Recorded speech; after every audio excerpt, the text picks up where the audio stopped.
From near-death experiences to the devastation of homelessness, how and where do we find the will to overcome insurmountable odds? And when we do overcome these challenges, how do we pass that story of survival on to others?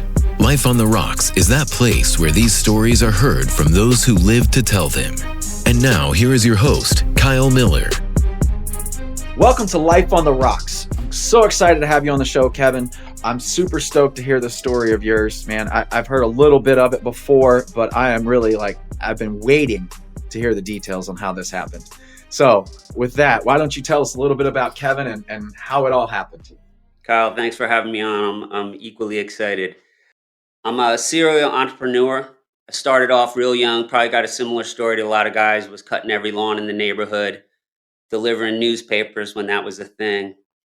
Came at it when I was in high school.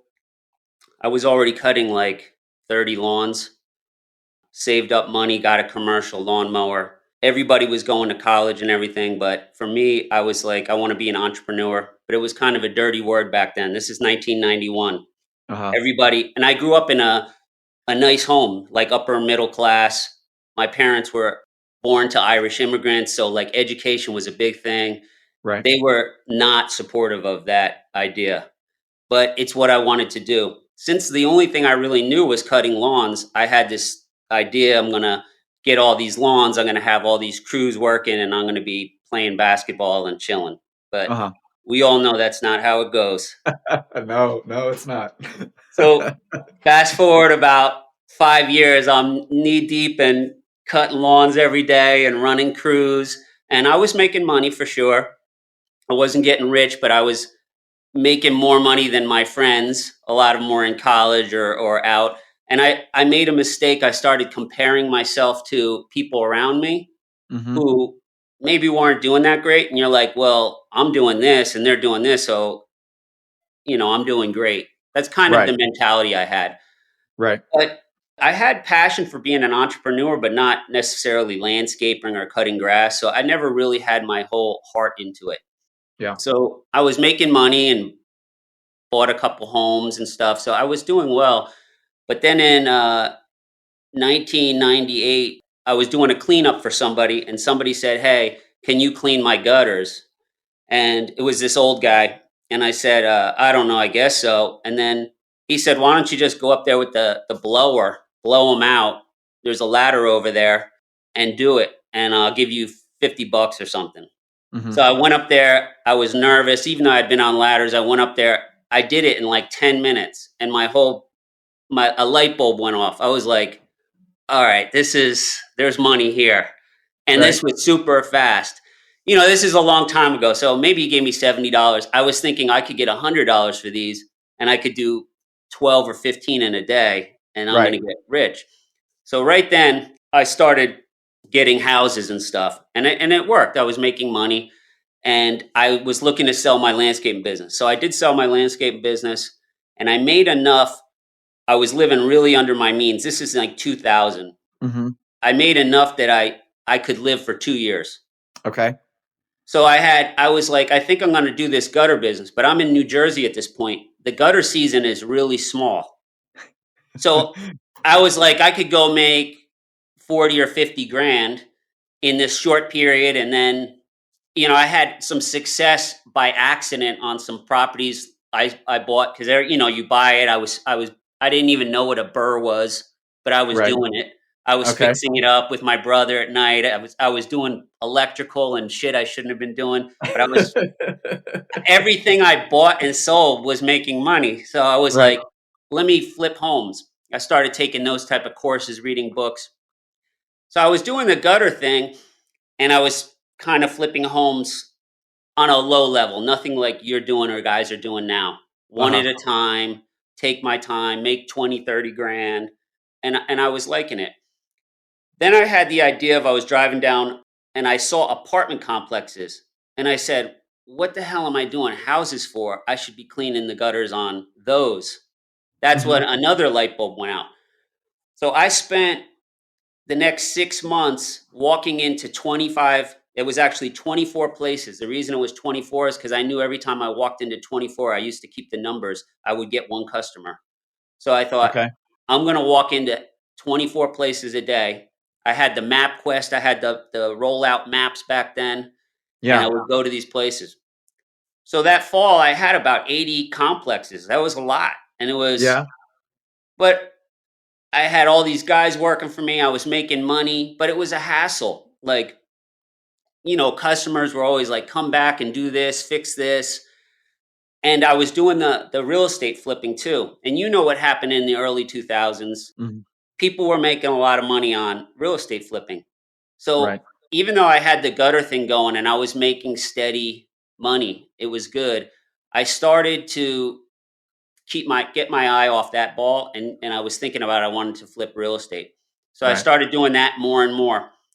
Now we're up around 2005, 2006. I was making a bunch of money, but I was still in like kind of C, D class areas, Okay. A lot of D class because I was kind of taught on that 1% rule. And in New Jersey, you have to be basically in a ghetto to do Right. it. Okay. And all this shit that comes with being there every day was kind of wearing on me. Mhm. Dealing with tenants. I saw somebody killed. I mean, it was crazy stuff going on. And I this is say like that like it's nothing. It fucked me up for a little while. It was crazy. I had to get out of those neighborhoods. I used to carry a gun Yeah, it's wild. in my car driving down there, and I'll never forget. I was driving by one place, an addict walked out in the middle of the street and then threw up, and I was like, "No, I just need to get out of here, man. This is Yeah. bad." So I know what you're talking about. I was making money, but my mom's like, "You're going backwards. We worked to live here. Now you." And I lived in that town. I bought a townhouse. I had a nice townhouse, and she was like, "You go all the way where we didn't want to be, and you spend your day there." And half the time, I was coming home at 8 o'clock at night. You're working on rehabs, Right. and I was thinking, "Yeah, I'm doing this all wrong." And that was kind of like I was reading Art of the Deal and all these Trump books before Trump was who he is now. A politician. It sounded so fascinating. So I was like, I got to get in $1 million deals, and I Right. had some money, and I knew how to get money. I knew how to get access to credit lines and stuff like that. They were giving it away back then. Uh-huh. So I started doing kind of some higher end things, like $1 million home, where I've tried to buy it for 800, put 100 in it, sell it for 1.1. Uh-huh. I did a lake home. And I did a condo conversion, a $2.1 million condo conversion, where it was two apartment buildings in a great town, and I was going to convert them to condos. The Uh-huh. problem with this, Kyle, was it was just me. I mean, I Yep. had people doing the work, and I was trying to do them all at the same time. Like I didn't want to wait. Right. Like, hey, do this over 5 years. Like, no, no, no, I need to do this all in like 8 months. So I had all these things going, and then the shit hit the fan in early 2007. Mm-hmm. I had this lake property, which we had a leak in the oil tank and it got in the water. Okay. So the EPA got involved Yeah. and it cost me, I don't know, $125,000. Uh-huh. Killed all the profit and everything. But it took me like 6 months to get rid of that property because they have to come check it. So I'm bleeding money on that one. I had this other home. It was just costing me a lot more. I was kind of neglecting it. I was like, putting my focus on this condo conversion because I had a lot of money in there. I had basically all my money in that job. Right. Personal. I went balls to the wall on it. I knew when I was getting it, I thought to myself, I remember the day I said, if this goes sideways, I'm going to have some problem. Mm-hmm. But I did it anyway. I was going against what I had done most of my life, which was be not so much risk averse, but I'm a numbers guy and it has to make sense. So when I was buying those C and D class properties, I always thought, well, I'll flip them, but they're three families. I can always rent them at the 1% rule. I'm safe. And I Right. was. It Yeah. always worked. Right. Now, when you're doing a condo conversion, you're buying this, like I couldn't rent it because people would rent those units for $2,500, but I had hard money on it. Right. There was no way. It had to work. Right. And then, the real estate thing went. And I was a little green to it because they came in, they considered me new construction, they jacked up my taxes. Mm-hmm. So the comps, my property was more expensive. was a little bit better, but my taxes were going to be like $12,000 a year, and everyone else's was like 6,900. I mean, Yeah. that's a big difference for a home buyer. Right. Yeah. So I couldn't sell the properties, and I was just in over my head. And then I needed to sell a couple properties to get money to finish the other ones. Mm-hmm. And then, 2007, that everything was coming. You know what happened in 2008. Yep. So I kind of got wiped out. I started selling these properties. I was kind of beating what happened in 2008 for the most part. I saw it coming from a mile away. Yeah. The reason was because all these people who I had been telling about real estate for 5 years, 6 years, my friends who had no money, no savings, no credit, were buying homes. Right. And I was like, wait a second, doesn't make sense to me. These guys, like, they have I, no credit and no money, and they're getting homes like that I've been working my ass off for 15 right. years to buy.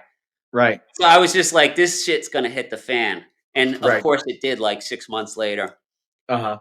So I was also married, really unhappily married. I was living in Delaware in a really nice house. I was going back and forth to New Jersey to flip my properties and everything. I was binge drinking at the end of the night, go over Mm-hmm. my friends, stay on his couch, kill 12, 15 beers, get up, do the same thing. It was kind of like a mess. Yeah. And then sometimes I would kind of like, I knew that I was being a mess, but like I would rationalize it with like, I'm making money and I'm Right. like, I'm living the dream. I'm going to end up with millions doing this. Just got to stay the course. But like, I wasn't living like my truth. Like I was becoming somebody else, like this drunk guy who, like binge drinking, waking Mm-hmm. up with the biggest hangover, late for meetings to meet contractors. Right. It was kind of a mess. Right. So I'm in this relationship. I want to get out of it. We decide to get divorced. The real estate hits the fan. Everything's a fucking mess. I'm in way over my head. Mm-hmm. I'm embarrassed. When this happens, it happened 3 months before you tell anyone. Right. I remember calling my mom and I told her, to this day, she's very involved in my company. I'll get to that. But she just like, she's your mom. I said, Mom, I'm really screwed here. I Uh-huh. got big problems. And she was kind of like, she couldn't believe how deep I got in. Right. I had like a 1.2 million in debt. Right. Meaning, like, if I sold everything at a discount, I was going to be like over $1 million in the hole Gotcha. because everything was selling at a discount. You couldn't do it. Right. So she's like, you got to talk. My sister's attorney. She's like, you got to talk to your sister. My sister hooks me up with a bankruptcy attorney. I'm getting divorced. I got basically no money coming in. So that's when I moved back to New Jersey. My brother had a 2-bedroom condo, but one of the rooms was like filled up with junk. So I was sleeping on his couch. I told him, hey, I need to sleep here for a little while. I'm going to rebuild this. I'm going Mm-hmm. to do this, but it's going to take me a year or two. I really believed like I could fix it in a year or two. Right. I end up getting a bankruptcy, but a lot of my stuff didn't get discharged for whatever reason. And I had credit lines and some of this stuff I had put into real estate and they didn't feel that should be discharged. So I ended up $483,000 in debt, Okay. including that I had got my brother into a deal with me and I had $84,000 on a home equity line that he pulled out. So that Mm-hmm. I'll include that. Okay. So I knew I had to pay that back too. Like it's my brother and I told Right. him to do this. And yeah, you can imagine people weren't really impressed or happy with me. Everybody was just like, oh my God, what are we into? He wasn't even mad at me because he told me one day when I was on his couch, he said, everybody's pretty mad at you, but I'm not. I know you're going to fix it. I know you're not going to leave me hanging. Basically, I believe in you. I needed Right. that at that time. Yeah. And this is So the brother that you're sleeping on the couch with. yeah, now Okay. I got one. He's like my best friend brother. He did it. Everybody else, it was kind of a public embarrassment, I have to say, Mm-hmm. because my friends, my cousins, everybody knew me as this kind of like entrepreneur, guy who did well. And then all of a sudden, I was doing the flips, and I was driving a Mercedes, and I was doing really well. Everybody was thinking this guy did it better than me, Right. and I kind of wore it like I had a chip on my shoulder because I always wanted to show people not going to college and all this stuff. I'm right. I know what I'm doing. Right. I love education, so it wasn't against that. I was always reading books, trying to learn, but always trying to learn on my own. Never a mentor, which was a big mistake.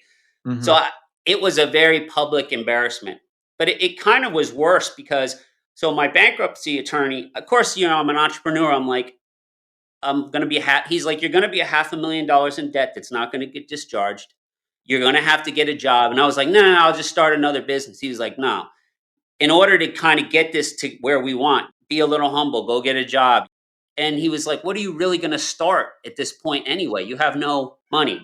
Right. I believed him. So I went and got a job. A friend of mine hooked me up with to sell insurance. Okay. Kyle, I had never had a job in my life. Now I'm 34 years old. Yeah. I'm broke. I'm on my brother's couch. I'm still binge drinking 3 days a week because I'm miserable. Right. Right. I'm Right. getting divorced, which I'm actually kind of happy about that. But the crazy thing about the divorce was the house we lived in, they were taking my equity out of that as part of that bankruptcy. Okay. But I put $130,000 on that house. She was in dental school. It was my money in my house. Right. She's still in that house to today. It like she was in this big house. I'm on my brother's couch. I was pretty angry too. Right. So, and when I started the insurance thing, I'm going to tell you this is an embarrassing thing. It was $30,000 A year. That was the a year. pay. That Yeah. was going to be the pay.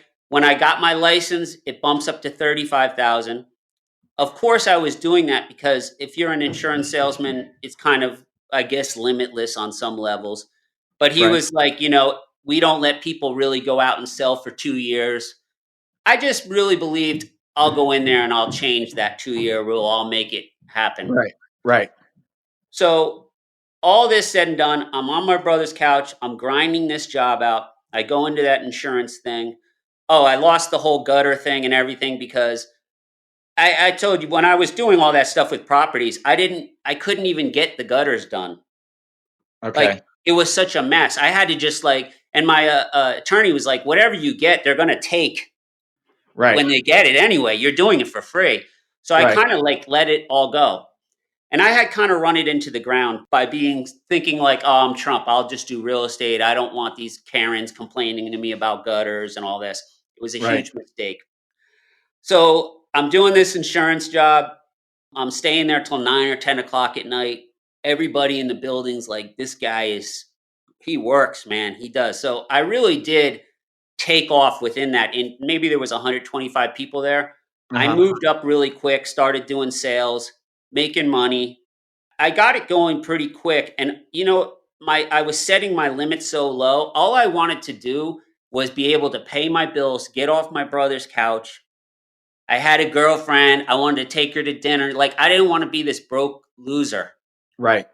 It took me really, Kyle, like a year and a half, 2 years to get there. Where? But to get to a point where I had some flow of money and I wasn't always stressed about your phone bill and shit.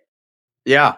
I had Yeah. never in my life ever been stressed about money because when I was cutting lawns in high school, I always had $500-600 in my pocket. I had money in the bank. I was kind of killing it for an 18, 19-year-old. I had a Right. cool car. I had money. I was like the first guy to go get his apartment at 19. This Mm-hmm. was totally different to me. Right. And I owed tons of legal stuff and I had this debt on me. Right. I was getting my wages at the insurance thing garnished. So when I say I was getting back on my feet, all I was doing was like a baseline. Right. I Right. wasn't getting rich. Credit's fucked up. I couldn't even switch my phone carrier. I went to switch from Sprint to T-Mobile. They said no. Really. So all that stuff with the credit, personally, I never personally missed a bill on anything, my car, anything. But I did with the business, and I was tied to that. I had my name on stuff for Right. those properties. So of course my credit got ruined. So fast forward now it's like 2009. I'm doing the insurance thing. I'm starting to take off of that. I was like, I got to build this gutter thing back up. Right. So I would go in my car. I would write a list up the night before of complexes I want to call or management companies. I would Mm-hmm. go in my car and I would sit in the car in the parking lot and I would cold call these places. I would purposely have my lunch from 1 to 2 so Mm-hmm. that, because if I had it from 12 to 1, they'd be on lunch too. Right. Right. And I'd get people on the phone. You could get people on the phone still in 2008, 9, can't now. And I would say, hey, can I earn your business back? And then all these other people, I was just calling them, hey, can I bid on your stuff? And it's hot as hell in that car. I was Mm-hmm. so cheap. I wouldn't turn the car on for air conditioning. I would leave the windows open. And I was calling these places. And it was a slow build. So I started getting them. I'm working this full insurance job. I don't have a van. I had ladders and I had blowers. I kept them at a friend of mine's house during all that bankruptcy. I Uh-huh. sold off the couple vans I had. And I started building on this. So what I would do is I would get these jobs. I would go to Enterprise. I would rent a van for 1 day. I would put the ladder racks on them. Me and my brother would put them on. We get that van at 7 o'clock at night. We say, we'll bring it back tomorrow at 7 o'clock. Uh-huh. They charge you $100 for that van. We'd go over to my friends. My friend would come out. Yes, my brother didn't drink. Yes, we would be having some beers. Uh-huh. We put these ladder racks on. We put the ladders on, the blowers, and I would call in sick to the insurance job or take a personal day. Uh-huh. I'd go to the train station. I'd grab a couple guys who wanted to work. We'd go do this complex. Maybe I'd get $1,500 or $1,800 for the complex. We'd do it in a day. Okay. I'd pay these guys cash with what I had in my own personal account, and then I'd wait on that check, and I would repeat that. So I always had capital problems too, because now I already was living kind of meager, but now I was sucking cash out to pay guys Right. to come help me. Right. But I Before was you get waiting your on check these. in. Yeah, these places take 60 days to pay sometimes. Right. I set up a little LLC company. I had a little insurance policy. They all thought I was doing this full time, and I was doing it. And then when I loaded up a bunch, I got a buddy of mine who was out of work. I said, hey, can you help me do this? We rented the van for a month. And then we went and did like 15, 18 complexes all in like 1 week, 2 weeks. I was still working insurance. He was doing them. I was showing up. I was in sales then. So I was like talking to insurance people, doing gutters. I was doing it all. It was Uh-huh. a grind. But I started building all that up. I ended up doing the insurance. I was making money, and then I hated the insurance. I hated being an employee and everything. Mm-hmm. And they were treating me not so well either. They were doing a lot of stuff with, like, they said you're going to pay you 25% on this, and then they'd come back to you and like, hey, we can only do 14% because of some BS. It was driving Right. me nuts. Right. So I kind of just decided one day on New Year's, I think it was 2010. We were going into 2010. And I said to my girlfriend at the time, I said, I'm going to quit insurance next week, and I'm going to go full time into this gutter thing. And Mm-hmm. I'm going to make $1,000,000. And I'm not somebody who likes to tell people stuff. Right.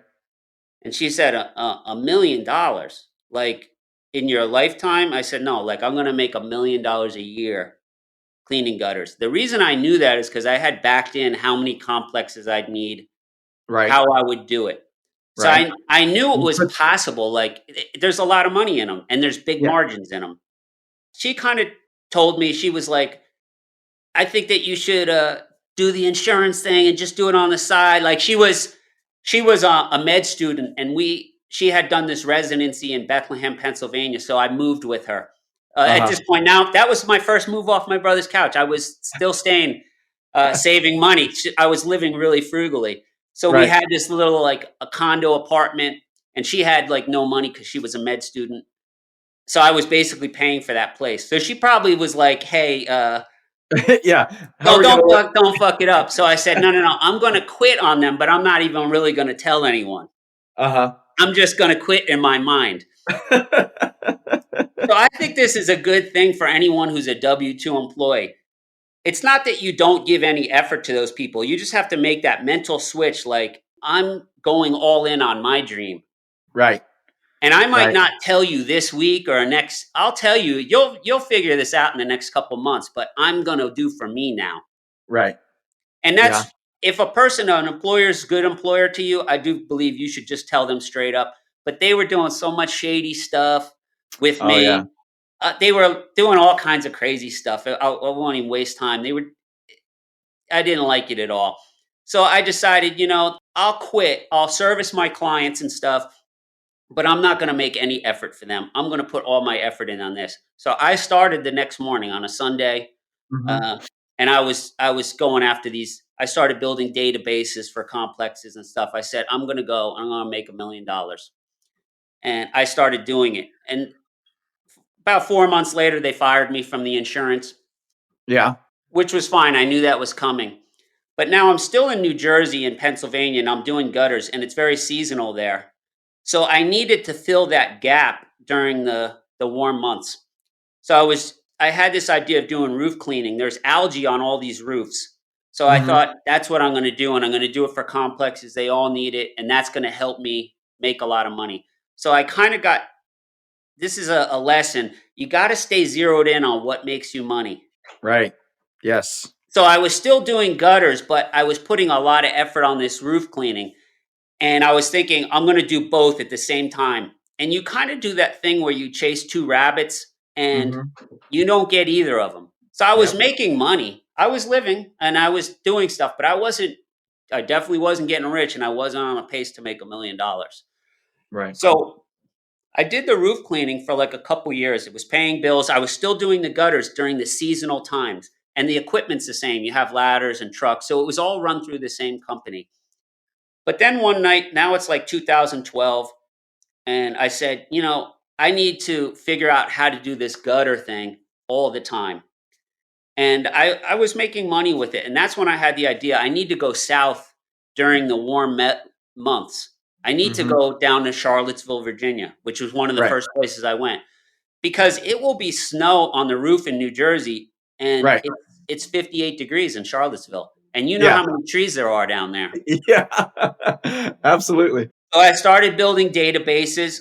I decided one summer, hey, I'm going to just live real frugally. I had a little bit of money in the bank and I'm going to just build this database. I'm going to build so I can go down to these places. I'm going to get jobs. So I started emailing, calling all these places in Charlottesville. Where are you located? Yeah, I'm here in Charlottesville. Where are you located? I picked Charlottesville, Richmond, and Charlotte, North Carolina. Okay.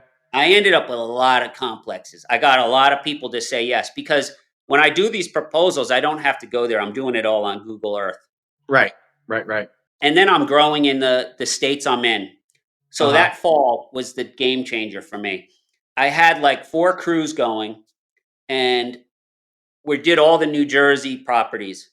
And then Mhm. it's like we're finishing around December 15th. It's frozen, snow's coming. We're just finishing. Normally I would have had said, "Hey, I had a nice year, Right. but I'm going to run through this money in the fall." But this time I had a ton of places lined up down and I persuaded them to move back. I was like, "Nah, you shouldn't do them in early December. You should do them after Christmas or whatever. I think all the Right. leaves will be down." I had a whole spiel for it.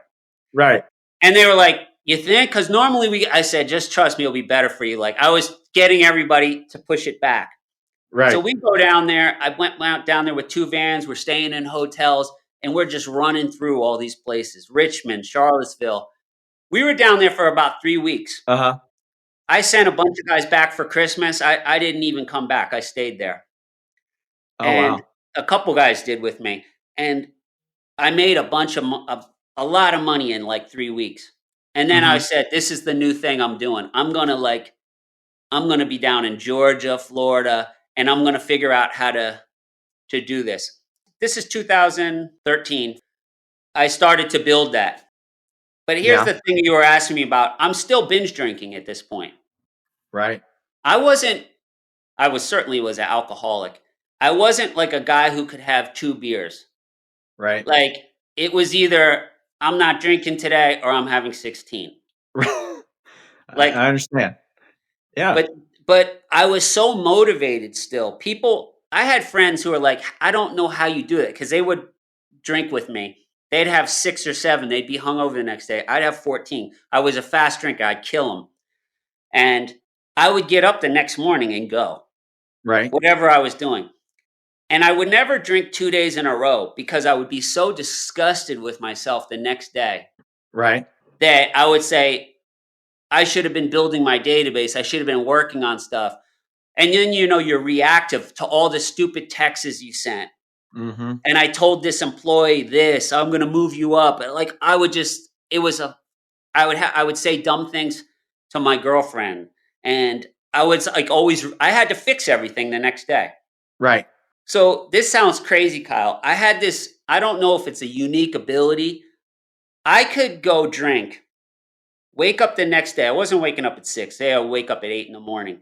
I could literally work until the next 8 a.m. in the morning. Oh, I wow. would not go to sleep the night after a lot of my drinking because I'd want to fix everything. Right. And I can't explain that like personal disgust I would have with myself. Right. I would go run 6 miles. I would go work out. I would spend 18, 20 hours working. I would basically fix everything over the next 24 hours. Everything that you just screwed up from drinking the night before. Everything I screwed up, I would literally be up and people were like, "You're still up?" Like it would be 9 a.m. and I would still be going from the Right. but you get a lot of work done because nobody's calling you at 3 in the morning. And I'm not I would be so I would do that. Then I would crash, go to sleep for like 4 hours, wake up at 1 p.m., and I would kind of be back on schedule. And then what would happen within a day or two, I'd start thinking about drinking again. Uh-huh. And I'm like, don't be a fucking loser. Don't be a bitch. Don't drink. But Right. inevitably I would. Yeah. You tell yourself this in your head that don't do this, don't do this, don't do this, but then boom, back at And it. and not to make this a whole thing about drinking, but I would have this also personal shame. So I wouldn't want to do it with my friends again. So I would do it by myself. Oh, Because I'd really I didn't want everybody to think I was this like total loser getting blackout drunk 3 days a week. One day was a week, I would accept that. right. I was okay with that reputation, but not 3 or 4. So I Right. would kind of do it myself. And of course, my girlfriend would like watch this. She was a doctor at this point, so she was getting up at 5 in the morning, going to sleep at 8. I had this whole little system of like she would go to sleep and then I would just start. So she would never see it. She would never see it, and then I would fall asleep at 1 o'clock. I'd be asleep on the couch, and I remember she'd like, "Were you drinking last night?" And I'm like, "Yeah, I had a couple." I was hiding the beer cans so that she wouldn't. I was Yeah. getting rid of them I would throw them in the woods behind our townhouse. It's so ridiculous to me now. We were engaged. I ruined that relationship to no surprise to anyone. Yeah. Yeah. At some point she figured it all out. She was like, "You got to stop." Of course I'm saying I'm going to stop. All the while I'm on this cycle of drink, work, crazy hours, drink. So I'm building the business. Right. Your business is still running. I'm still doing it, and the 80% of my life I'm not drunk. I'm smart, I'm a good person, I'm clearly working hard, I'm building a business. So I'm like have this inner turmoil with this 20% of me that Right. does like loser stuff. Right. It's a weird thing to like look at yourself like that. Mm-hmm. So that relationship ends and I moved down south. Now I have a lot of clients down south. We were still doing the thing where I was sending crews down south Okay. because it's very seasonal, so you could do that. Then I love Georgia. I built a crew down Georgia. I got one of the guys to move down here. I was living in Atlanta. I'm still building the business and I'm still doing the drinking thing. But let me tell you, Kyle, like I want out of this vicious cycle. Yeah. No, I can. Like it's vicious. I'm still doing the literally 3 days a week. I'm doing the whole round the clock thing. But I also don't want to get fat and out of things. So as part of that thing, run 6 miles and then go lift weights for an hour, like the day after. Yeah. And I'm running, and I'm like literally like, if you didn't drink 14 beers, you don't need to kill an hour of your time. Right. So like it's just this inner turmoil, but I'm building this business. It's 2015, 16, Would it be safe to say that you were an alcoholic? huge At, one. at- yeah. Yeah. I'm doing this thing, but I'm keeping it hidden from my brother knows it. He's not living with me, but my friends know it. I'm kind of hiding it from my mom. My mom knows it, but I was telling her, "Oh, I haven't drank in 6 months," and I had Hmm. this whole system of I would have to turn my phone on silent. I couldn't turn it off because you got to look at your phone when you're drunk. But Right. I was able to not take calls because when you're drunk, you think you can take the call. Right. So I had this mentor, and I had told him I can build this business and make $1 million, and he was something like Mark, where he thought you're playing small, $1 million, Right. you can make more than that. Yeah. He called me one night, and I was probably had 8 or 10 beers in me. I wasn't pissed drunk, but I was buzzed. And he talks to me, and then the next morning I wake up and I look at my phone and I see 39 minutes, and I'm like, oh God, what do we talk about? And I see I have a couple missed calls from him. And I really respected this guy. And he Right. had helped me a lot with a lot of stuff. He had no idea either. And he said, he's so blunt. He was like, who was that asshole I was talking to last night? And then he said, I'm going to tell you what somebody needs to tell you. That guy is never going to make $1 million. You think maybe I was making 400,000 at this point. He was Yeah. like, think you're the shit because you're comparing yourself to people who make 150 or 200 and you think you're doing better. So I was doing the same thing I had done in my 20s where Hmm. I would rationalize that, well, I'm still doing better. It's the silliest thing. Hmm. He gave me this whole speech about this battle is you versus you. It's not about money. It's what you can do and what you can build. It's your legacy. Do you want to be known as this guy who made 3, 4, $500,000 a year, who got drunk and everything? He's like, that's a pathetic legacy. Why Right. don't you be a guy who creates all these jobs, builds this business that he exits for 10 million plus, who makes millions of dollars a year, who gives to all these things? Like, I don't know. This phone call hit me like I always was thinking this. And at this point, I just knew I had to stop this.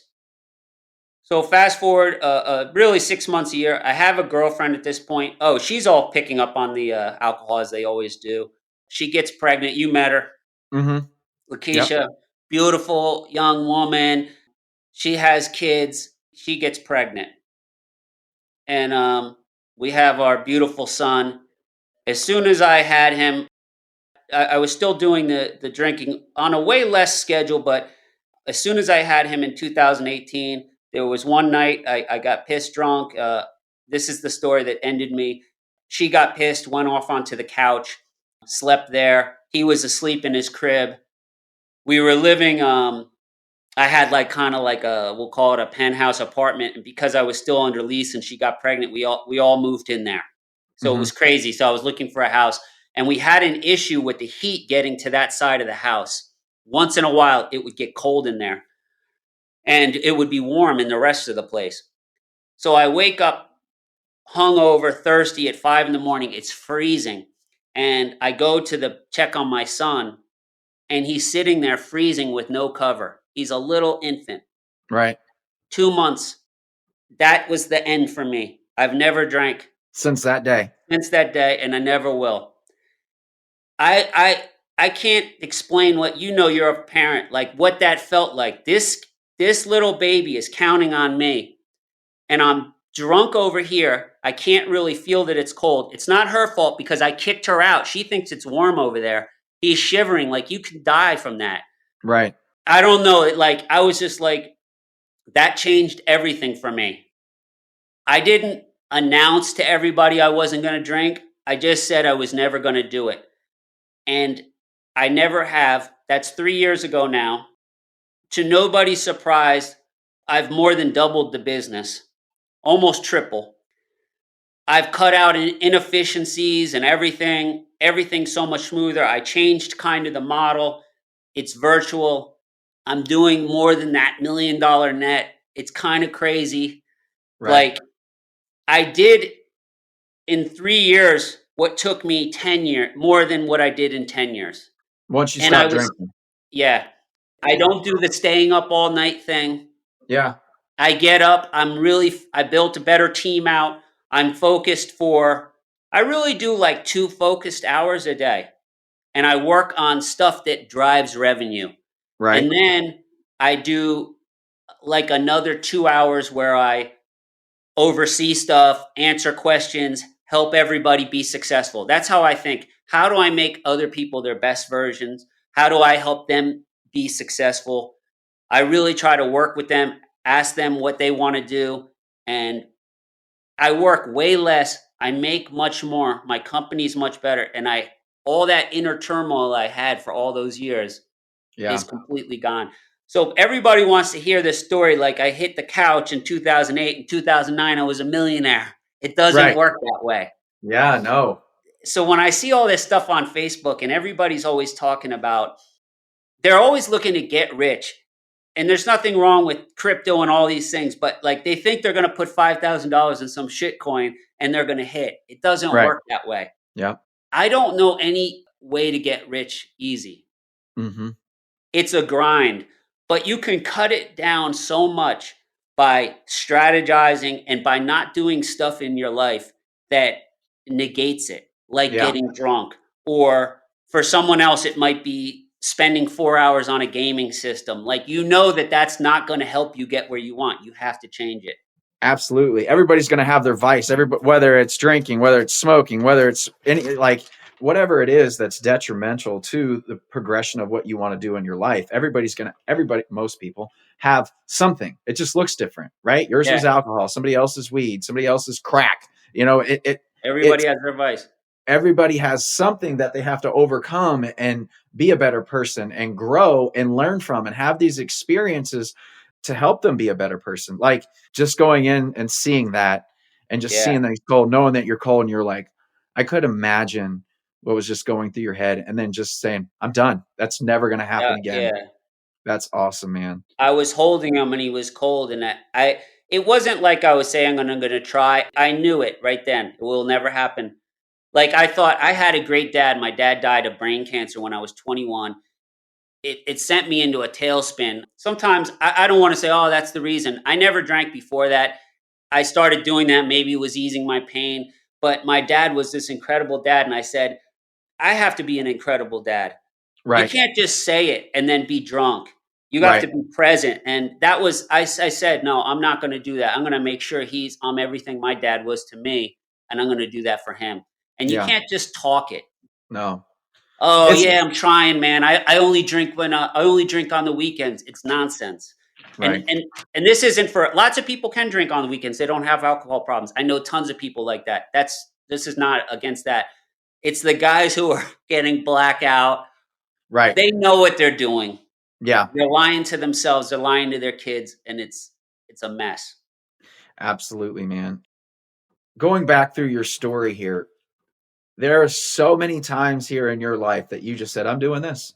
And you just went out and did it. There's no like, I'm going to Yeah. see if I can do this. Maybe this works. Maybe I'll just dabble my toe in here for a little bit. Like you made a commitment to yourself, to your life. And you said, I'm doing this. What, Ma, don't tell me what to do. I'm cutting grass. I'm building this landscaping company. Yeah. I'm doing it. And having all that pushback from family members and everything else. And you went out and did it, sold it. I'm flipping houses. Well, damn it, you went out big for it, right? I'm going to do it. And you learned a lot. Hit the couch, trying to make it back. All right, I got to get a job because that's what the bankruptcy guy says. And then no, I can't live my life like this. I have to make the decision. We're going to start this gutter thing back up again. And then just do everything. Like, it's so impressive. It's so cool that you're able to just say, you know what, I'm not going to try. I'm just going to do and just go after it, man. What an awesome story. Maybe, they say this, what's your unique skill? I think one of my unique skills is I knew this early on was when people were scared to do stuff, I wasn't. Yeah. So that would have scared a lot of 17-year-olds to go buy a commercial mower, save up money to it, go all in. Really, I wasn't thinking about being scared. I understood risk. So I used to have a notebook and I used to write out, I love numbers, and I would do my numbers and I'd say, I need this many customers. I would reduce that risk. But too many people talk and I want to take a seminar, I want to learn it. I'm all for doing that, but you got to do. Yeah. And Action. the best thing, you're going to make mistakes. You got to get that through your head. Anything you do the first time, you're going to suck at it. If it's skiing, if it's building a business, if it's whatever it is, if it's jujitsu, I did that, you're going to get choked out a bunch of times on your first day. You got to know that. Right. Right. But if you're okay with that and you just know, hey, I'm going to stick with this, people think, that saying, people overestimate what they can do in a year and Yep. underestimate what they can. I really think it's people overestimate what they can do in a month. People think they can do a lot more than they can. Yeah. Stick with it for a year and you'll be shocked what you can do in a year. And like anything you want to learn, like say skiing, if you do it for a year and you're consistent and you go out there every weekend and 2 days a week, you're not going to be a great skier like you. You're going to be good though. Yeah. You're going to be going down all the hills, Yeah. Absolutely. but you're not going to be in a month and you're not going to be in 3 months. But if you keep doing that in 5 years, you could be like a master at pretty much anything. And that's anything in life, right? Anything that you do that you come in contact with. I can't agree more with you on that. It's like, instead of calling it, hey, I failed at that, why don't we just say, hey, I learned that today. I learned this today. And we take it as lessons, that as we're learning the progression. It's not a Yeah. failure. It's always it's a step up. You go, I always used to say, when I make mistakes in the business and stuff, and I go, well, that was an expensive lesson. Yeah. You know what? I'm never going to do that again. It's not going to happen like that, because now I just paid to learn that lesson. I went to college. I mean, that's what you do. That's what people are doing when they go to college. They pay to go learn something, right? They Yeah. take tests. They fail at tests. They learn. They miss questions on tests. They learn from that. They retake it. They pass. It's the same thing with all the businesses and with life and everything else that we're doing. We're going out. We pay for things. We learn from that. We make changes or corrections, and we keep moving. You were asking me about the mindset. That was the biggest thing for me. Hmm. I was almost angry at myself in 2008, 2009. I used to look at the ceiling and I'm like, I would like really be mad at myself for putting myself in that situation. And then one day I said, I'm not going to beat myself up about this anymore. I'm going to learn from this. And looking back, that was the best thing that ever happened to me, Yeah. because I can't tell you how much I learned from that experience of being too risky, not going with my gut thing. There were so many things I went against my gut during that time. Yeah. All these things. And then the mindset thing that really shifted around 2014, 15 is I wasn't doing it for as much money. I really was just focused on doing it the best job I could in the gutter, helping employees, helping subcontractors I had, and like really being of service to them. It was really a mindset shift. And all of a sudden, I started making a lot more money. Yeah. Like I wasn't chasing money. And when all you think about is money and how I'm going to save this, you miss the big picture. So when I stopped drinking, of course, you need new friends because that's what you do. So I knew I wanted to get into buying apartment buildings and stuff. And I knew I needed different friends. So I started really thinking about getting into masterminds. And I'm a little bit of an introvert at Hmm. first. So that was stepping out of my comfort zone. And then I got in Tim Bratz's, and then I got in another one. And now I'm in the DM family and I meet all these cool guys. They think like I do. They got me thinking much bigger. Hmm. I'm a GP in 2 different apartment deals, an LP in 2. Like, all that happened because I just did it. Like, I can't Right. just sit there and overthink it. Like, yeah, maybe next year I'll get in a mastermind. Just do it, Yeah. Exactly. and you'll do it. Exactly. People overthink everything. Absolutely. What's that saying? Paralysis by analysis. Yeah. You know? You probably have people in your life, and like you're talking about the dumpster thing. You're running the numbers, thinking about it, and then you'll just do it. Right. And then Yeah. people around you like, "How'd you get this dumpster business that's doing like 4 million? Like, when did that happen?" Yeah. Well, I just did it. Yeah, you just did it. Like, yeah, well, like 2 years ago, I had opportunity, I just did it. And they're still thinking about like starting something that they're never going to do. I have Yep. friends like that. They were talking for 10 years about starting like an HVAC business or something. And I remember just saying, like, bro, this has got to be the last convo on this. Yeah. Either the next convo has to be talking about your customers. I can't talk about you might do this and might leave your job. Just do it. Yeah. Make a plan, make it happen, build some business up on the side, get some momentum, pull the trigger. Yep. You can always go back to what you were doing. Nobody's stopping you. You can always go back to the cubicle. Absolutely. Nobody's going to say, hey, I don't want you back here because you went and tried to chase your dreams. You know, and you fall on hard times. Okay, go back, get some money, do it again. Yeah. Learn from what you just screwed up on and then figure out how to do it. Marketing, let me just tell you one thing. If you're starting a business, marketing and getting contact people, like you said, Kevin, you were in there and you called. If you don't have any leads, pick up the phone and call people. Pick up figure out how to talk to more people and you'll do more business. That's the number one thing is marketing. Everything is marketing. I don't really care about gutters so much. I like the marketing. I like the running business. I like building it. It doesn't really matter what I do. Yeah. Like you don't really care about dumpsters and picking up trash. You just like the whole aspect of I can build this, and you're thinking of like a marketer. How am I going to get more? That's what I was doing when we were talking about it. I'm like, my mind was like, I got a bunch of ideas for this. That technical stuff, somebody needs to do it, but too many people think you have to know every little thing. You don't. Absolutely. Pick up the phone and call. People always ask me, gutter guys in these Facebook groups, how do you get so many complexes? What you do? I say, I'm going to give it to you. You ready? Get your notebook. Call people. Call apartment complexes. Can I bid on your gutters? Repeat, rinse, go again. They want to think it's like this special thing. Like I did this Facebook ad and it drove like it didn't happen. Contact them, call them. And I didn't have to talk to anybody and they just put the credit card in and bam, it was there. Yeah. And then do it every day, not all day. You could just set aside an hour or two every day where you call like regional managers, big players, and do it every day. And enjoy it. It's part of the journey. And don't worry about people saying no to you. I like a lot of no's because I need 20 no's to get a yes. Give it to me. Tell me about how you got somebody you like or you do it in-house. I appreciate it. If something changes, let me know. I go to the next one. Next thing you know, you got a lot of jobs. People don't want to do that, though. They want to think there's an easier way. I'm gonna post something on Instagram. I'm going to get 1 million. No, you're not going to get it like that. Yeah. No, Just contact them. How many, like you were saying with the dumpster, I'm using that. If you call up all the guys who are flipping homes, you tell them what you're doing. Hey, you know me. This is what I'm doing. They're going to use you. Right. Or you could text them, I guess, get the conversation going. But you have to it's hand-to-hand combat. You're going to have to talk to people. Yep. That's it, man. That's simple as that. Put yourself out there.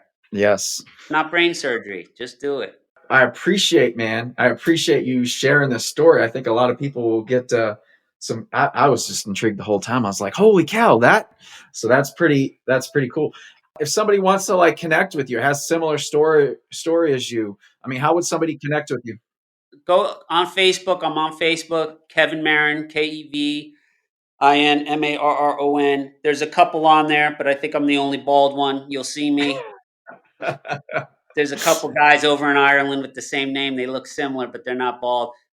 Go on Facebook, message me, friend me. Anybody has any questions, I love helping people. Even my story, if I look back and I could tell myself at 18, 28, 38, do this, this, and this, I could have saved a lot of time and anguish. But that's all part of the learning. But I tell people all the time how to do things better that I wish I knew. Yeah. Everybody should get a mentor. You and I both know that. You can speed it up. Yep. You learn from their mistakes. But anybody who wants to ask me questions, I'll tell you what I did wrong and right and help you out. Just message me. Awesome, man. I appreciate you coming on the show and sharing your story. I think a lot of people are going to get a lot of value out of this one, man. All right. I love coming on, Kyle. Anytime. Thank you so much.